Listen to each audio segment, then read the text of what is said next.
कोकणच्या निसर्गसंपन्न किनाऱ्यावर निवती बीच तुम्हाला एका वेगळ्या जगात घेऊन जाते.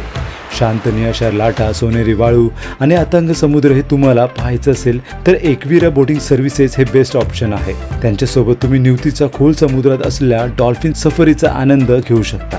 समुद्राच्या लाटांवर झुलणाऱ्या डॉल्फिन्सना जवळून पाहण्याचा अनुभव आपण विसरणार नाही. इतिहासाच्या साक्षीला उभा असलेल्या निवती किल्ला, सुनामी आयलँड, गोल्डन रॉक आणि जुनं लाईट हाऊस हे कोकणच्या निसर्ग सौंदर्यात भर घालणारी काही ठिकाणे आहेत, जिथून तुम्हाला अथांग समुद्राचं मनमोहक दृश्य दिसेल. आणि निवती बीचचे खास आकर्षण असलेले म्हातारीची चूल आणि म्हातारीची गुफा हे समुद्राच्या लाटांनी निसर्गरित्या तयार झालेली अद्भुत गुफा आहे. निसर्गाचा अनोखा चमत्कार पाहून तुम्ही थक्क व्हाल. सफर पूर्ण करून झाल्यावर आपल्यासाठी एकविरा बोटिंग ऑथेंटिक असं मालवणी जेवणाची सोय सुद्धा करतात. तर मंडळी, येथे पोहोचण्यासाठी सर्वात जवळचे रेल्वे स्टेशन कुडाळ हे जवळचे रेल्वे स्टेशन आहे. तर वाट कसली पाहताय? आत्ताच बुकिंगसाठी कॉल करा.